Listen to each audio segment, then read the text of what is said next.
আমরা আজকের পর থেকে তাদের সুস্পষ্ট অবস্থান এবং অ্যাকশন দেখতে চাই, না হলে বাংলাদেশের জনগণ তাদের জায়গা থেকে এই যে সংশ্লিষ্ট জায়গা সংশ্লিষ্ট মন্ত্রণালয়গুলোকে ব্যর্থ মনে করবে। সকল চিন্তাধারার মানুষকে ধারণ করতে হয়।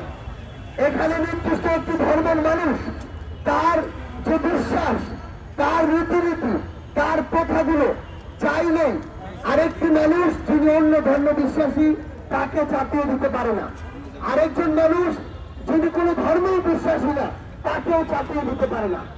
সেই জায়গা থেকে আমাদের এটি বুঝতে হবে যে আমি কোন কথাটি কোথায় বলতে পারবো।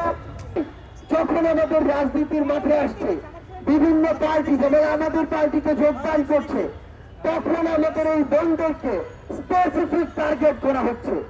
আমাদের এই বোনদেরকে নিয়ে অনেক মিথ্যা প্রপাগান্ডা ছড়ানো হচ্ছে, অপপ্রচার করা হচ্ছে।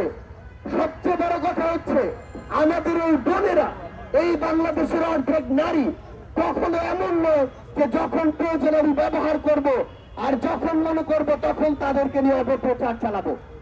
আমি স্পষ্ট করে আমাদের অবস্থান জানাতে চাই, আমরা আমাদের বোনেদের এই অভ্যুত্থানে হাসিনার বিরোধী লড়াই যেমন সামনের সারিতে পেয়েছি, আমরা আমাদের বোনেদেরকে আগামীর রাজনীতিতে পলিসি মেকিং এর সামনের সারিতে চাই।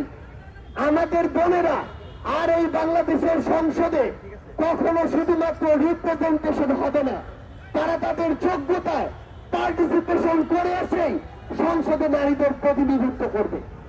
আমরা স্পষ্ট করে আমাদের পার্টির পক্ষ থেকে বলতে চাই, আইন শৃঙ্খলা রক্ষাকারী বাহিনীকে, সংশ্লিষ্ট মন্ত্রণালয়গুলোকে এবং এই অন্তর্বর্তীকালীন সরকারকে পুরো বাংলাদেশের প্রত্যেকটি জায়গায়, জনপরিষদ থেকে সোশ্যাল মিডিয়ায় আমাদের বোনেদের সেফটি এবং সিকিউরিটি নিশ্চিত করতে হবে।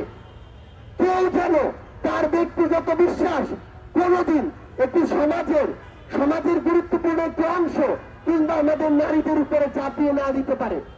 এই নিরাপত্তা আমাদের নিশ্চিত করতে হবে। আর্থ সামাজিক প্রেক্ষাপট বুঝতে হবে, বাংলাদেশের সামগ্রিকভাবে পরিবেশ কি সেটা বুঝতে হবে।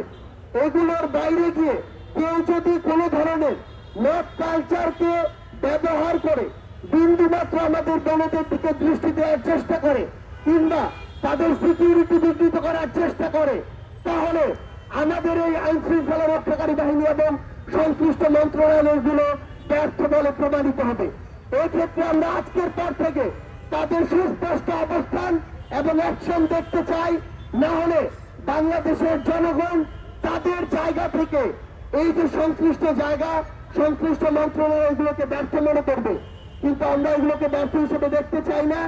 আজকের পর থেকে শুধু কথা নয়, আমরা কাজ দেখতে চাই।